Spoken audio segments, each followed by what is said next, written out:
بسم اللہ الرحمن الرحیم۔ طوفان نوح زمین سے کتنا اونچا تھا اور کشتی میں کتنے لوگ سوار تھے؟ قرآن پاک میں اللہ تعالیٰ نے سورہ قمر میں آیت نمبر 11 سے 14 تک ارشاد فرمایا، فَفَتَحْنَا أَبْوَابَ السَّمَاءِ بِمَاءٍ مُنْهَمِرٍ وَفَجَّرْنَا الْأَرْضَ عُيُونًا فَالْتَقَى الْمَاءُ عَلَى أَمْرٍ قَدْ قُدِرَ وَحَمَلْنَاهُ عَلَى ذَاتِ أَلْوَاحٍ وَدُسُرٍ تَجْرِي بِأَعْيُنِنَا جَزَاءً لِمَنْ كَانَ كُفِرَ۔ سو ہم نے موسلا دار بارش سے آسمانوں کے دروازے کھول دیے اور ہم نے زمین سے چشمے جاری کر دیے، سو دونوں پانی اس چیز کے لیے جمع ہو گئے جو ان عذاب کے لیے مقدر کی گئی تھی، اور ہم نے نوح کو تختوں اور میخوں والی کشتی پر سوار کر دیا جو ہماری آنکھوں کے سامنے چل رہی تھی، ان کی سزا کے لیے جنہوں نے کفر کیا تھا۔ اس آیت کریمہ میں آسمان کے دروازوں سے مراد حقیقتاً آسمان کے دروازے ہیں یا یہ اطلاق مجازی ہے؟ سو اگر یہ مراد لیا جائے کہ حقیقتاً آسمان کے دروازے مراد ہیں تو اس میں بھی کوئی استبعاد نہیں ہے اور اشکال نہیں ہے، کیونکہ آسمانوں کے دروازے ہیں، اور اگر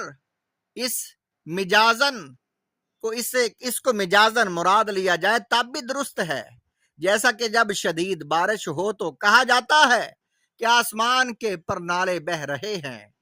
نیز اس آیت کریمہ میں ماء منہمر کے الفاظ ہیں، ان ہمار کا معنی ہے زور سے پانی کا گرنا، یعنی بادلوں سے بہت زور اور شدت سے پانی برس رہا تھا۔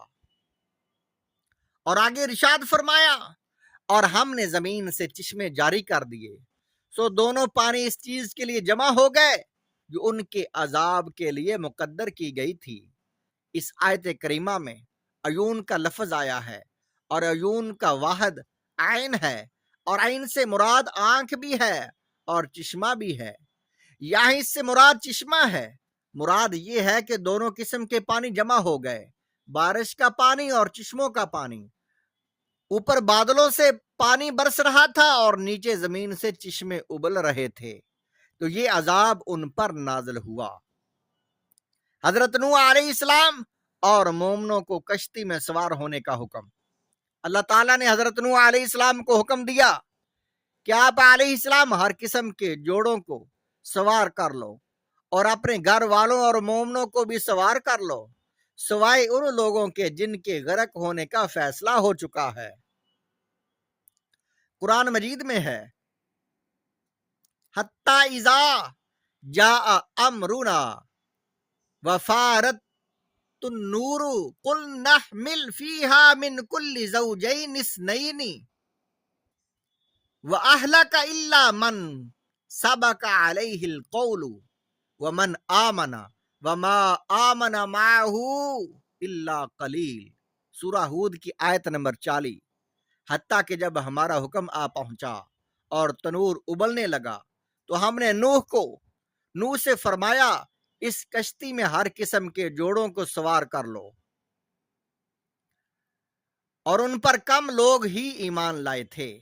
اللہ تعالیٰ نے حضرت نوح علیہ السلام کو حکم دیا تھا کہ ہر جاندار سے نر اور مادہ کا ایک جوڑا کشتی میں سوار کر لیا جائے، سو ایسا ہی کیا گیا اور ان کو کشتی میں سوار کیا گیا۔ کشتی میں سوار ہونے والے مومنین کی تعداد کتنی تھی، اس کے بارے میں اللہ تعالیٰ نے جن مومنین کو کشتی میں سوار ہونے کا حکم دیا ان کی تعداد میں علماء کرام کا اختلاف ہے۔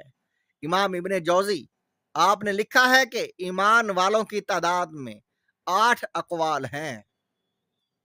حضرت اکرمہ حضرت ابن عباس رضی اللہ تعالی عنہ سے روایت کیا ہے کہ حضرت نوح علیہ السلام کے اہل بیت سمیت یہ 80 افراد تھے۔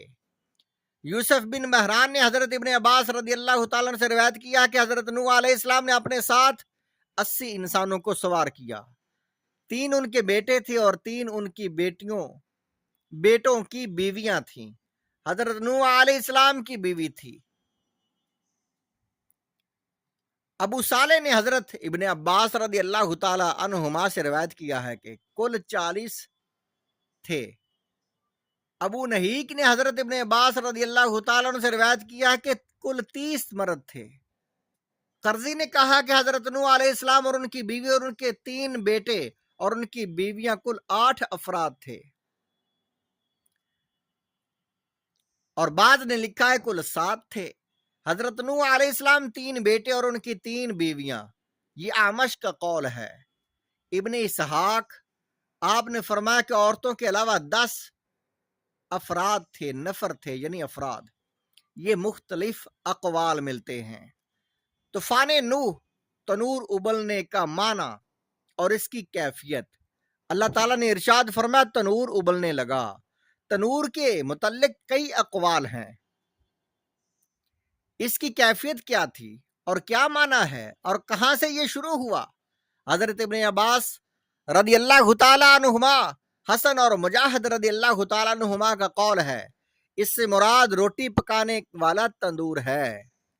پھر ان کا اختلاف ہے کہ بعض نے کہا یہ حضرت نوح علیہ السلام کا تنور تھا، بعض نے کہا یہ حضرت آدم علیہ السلام کا تنور تھا، اور بعض نے کہا یہ حضرت حوا علیہ السلام کا تنور تھا، اور بعض نے حضرت نوح علیہ السلام کا تنور، بعد میں یہ حضرت نوح علیہ السلام کا تنور ہو گیا تھا۔ پھر اس تنور کی جگہ میں اختلاف ہے۔ شعبی اس نے کہا کہ یہ کوفہ کی ایک جانب تھا۔ حضرت علی رضی اللہ تعالیٰ عنہ فرماتے ہیں یہ کوفہ کی ایک مسجد میں تھا، اور اس مسجد میں 70 انبیاء کرام علیہم السلام نے نماز پڑھی تھی۔ ایک قول یہ ہے کہ یہ تنور شام میں ایک جگہ پر تھا جس کا نام عین الوردان تھا۔ ایک قول یہ ہے کہ یہ تنور ہند میں تھا، اور ایک قول یہ ہے کہ ایک عورت تنور میں روٹیاں پکا رہی تھی، اس نے حضرت نوح علیہ السلام کا تنور سے پانی نکلنے کی دعوت دی،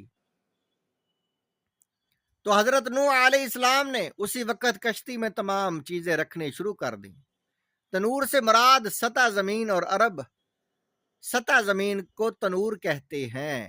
قرآن مجید میں ہے فَفَتَحْنَا أَبْوَابَ السَّمَاءِ بِمَاءٍ مُنْهَمِرٍ وَفَجَّرْنَا الْأَرْضَ عُيُونًا فَالْتَقَى الْمَاءُ عَلَى أَمْرٍ قَدْ قُدِرَ۔ سورہ قمر کی آیت نمبر 11 اور 12 ہے۔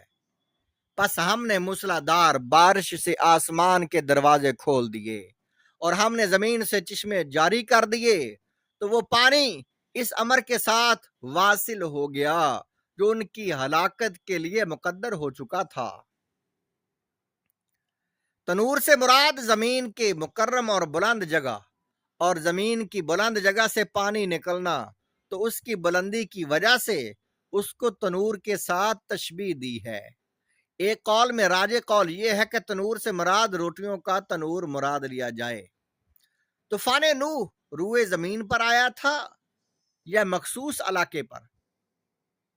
اس کے بارے میں ہے کہ حضرت نوح علیہ السلام کے زمانے میں جو طوفان آیا تھا اس میں یہ اختلاف ہے کہ آیا وہ طوفان صرف انہی کے علاقے میں آیا تھا یا تمام روئے زمین پر وہ طوفان آیا تھا۔ مورخین اور مفسرین کے زیادہ تر اقوال یہ ہیں کہ یہ طوفان پوری روئے زمین پر آیا تھا، اور بعض نے یہ کہا یہ طوفان صرف انہی کے علاقوں میں آیا تھا۔ تورات سے بھی یہی معلوم ہوتا ہے کہ طوفان تمام روئے زمین پر آیا تھا۔ تورات میں لکھا ہے کہ یہ 40 دن تک زمین پر طوفان رہا اور پانی بڑھا اور اس سے کشتی کو اوپر اٹھایا، اس نے کشتی زمین سے اوپر اٹھ گئی اور پانی زمین پر چڑھتا گیا اور بہت بڑا، اور کشتی پانی کے اوپر تیرتی رہی اور پانی زمین پر بہت ہی زیادہ چڑھا اور سب اونچے پہاڑ جو دنیا میں ہیں چھپ گئے۔ پانی ان سے 15 ہاتھ اور اوپر چڑھا اور پہاڑ ڈوب گئے اور سب جانور جو زمین پر چلتے تھے، پرندے اور چوپائے اور جنگلی جانور، اور زمین پر سے سارے کے سارے مر مٹے، فقط ایک نوح باقی بچا، وہ جو اس کے ساتھ کشتی میں تھے، اور پانی زمین پر 150 دن تک چڑھتا رہا۔ یہ واقعہ، یہ بات تورات میں لکھی ہے، باب ہے پیدائش اور آیت نمبر ہے باب نمبر 7 آیت نمبر 17 تب 24۔